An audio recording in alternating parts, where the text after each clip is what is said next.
नमस्कार मित्रों, मैं डॉक्टर घनश्याम मिश्रा प्रयागराज से। भारतीय सनातन संस्कृति में मुख्यतः तीन वो तरीके हैं जिनसे आप जीवात्मा और परमात्मा के बीच के रिश्तों को समझ सकते हैं। उसमें से दो वो तरीके हैं जो कहते हैं कि परमात्मा और जीवात्मा अलग अलग है, और एक कहता है कि नहीं, दोनों एक है। जो अलग अलग कहता है उसको हम लोग द्वैतवाद के तौर पर जानते हैं। अलग अलग है, द्वैत है। और जो कहता है दोनों मुख्यतया एक हैं, वो अद्वैत है। द्वैतवाद को प्रतिपादित किया था माधवाचार्य जी ने। वो ये कहते थे कि जीवात्मा और परमात्मा ये दोनों अलग अलग हैं, और जीवात्मा अनंत है, परमात्मा सिर्फ एक है। जीवात्मा सिर्फ और सिर्फ भक्ति मार्ग के द्वारा परमात्मा को पा सकती है, परमात्मा में विलीन हो सकती है, लेकिन परमात्मा का अंश होने के बावजूद परमात्मा सी नहीं हो सकती। ये द्वैतवाद है।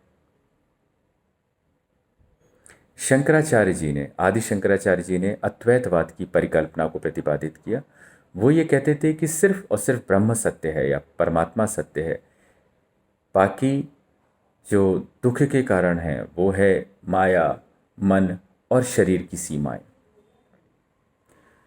तो ब्रह्म सत्य जगत मिथ्या, इस सिद्धांत को प्रतिपादित करते हुए उन्होंने बताया कि जीवात्मा जो है वो परमात्मा को सिर्फ और सिर्फ ज्ञान मार्ग के द्वारा पा सकती है, क्योंकि तभी वो शरीर और मन की सीमाओं से ऊपर उठकर सच्चिदानंद को, सच्चे आनंद को पा सकती है, मोक्ष को पा सकती है।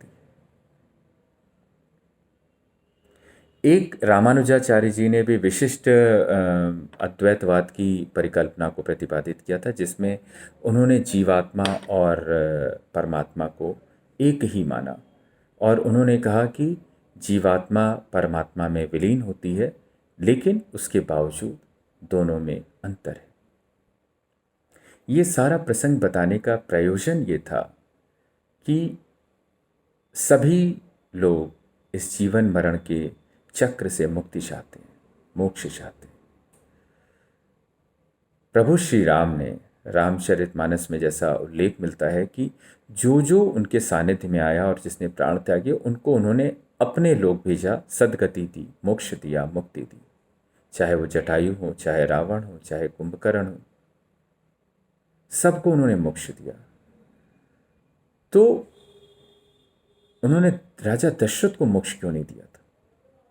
ये सवाल मेरे दिमाग में आया, क्योंकि जब रावण का वध वो कर लेते हैं तो उसके बाद ब्रह्मा जी, शिव जी, इंद्रदेव और अग्निदेव ये सारे आके उनकी वंदना करते हैं, पूजा करते हैं, अर्चन करते हैं।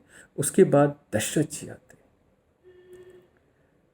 दशरथ की मृत्यु तब हुई थी जब वो वनगमन को चले थे 14 साल पहले, और जब भरत जी आए थे उनसे मिलने और ये समाचार उन्हें ज्ञात हुआ था कि हमारे पिताजी अब नहीं हैं, तो उनके सारे कर्मकांड वशिष्ठ जी ने उनसे करवाए थे, तो उन्हें मुक्ति मिल जानी चाहिए थी, ऐसा सामान्य ज्ञान हमारा कहता है।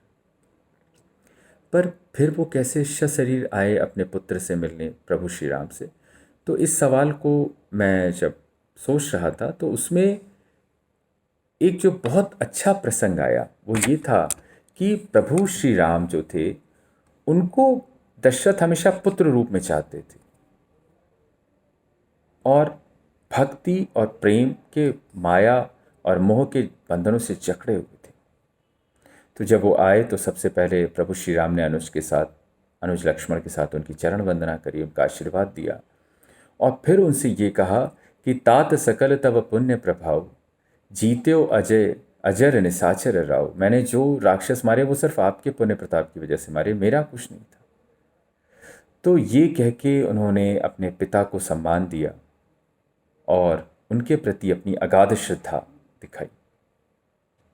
पर उसके बाद उन्होंने कहा, रघुपति प्रथम प्रेम अनुमाना, चितई पितई दीन्हे दृढ़ ज्ञाना। उन्होंने उनका जो प्रेम अपने प्रति समझ में उनको आया, वो अनुमान उन्होंने लगाया। उसके बाद उन्होंने उन्हें दृढ़ ज्ञान दिया। दृढ़ ज्ञान मतलब गहरा ज्ञान दिया, इस मोह माया के बंधन से दूर जाने का ज्ञान दिया। ताते उमा मोक्ष नहीं पायो, दशरथ भेद भगति मन लायो। दशरथ जी के मन में भेद भक्ति थी, वो चाहते थे कि बार बार वो प्रभु श्री राम को अपने पुत्र रूप में देखें, इसलिए उन्हें मोक्ष नहीं मिला था। ताते उमा मोक्ष नहीं पायो, उनको मोक्ष नहीं मिला था।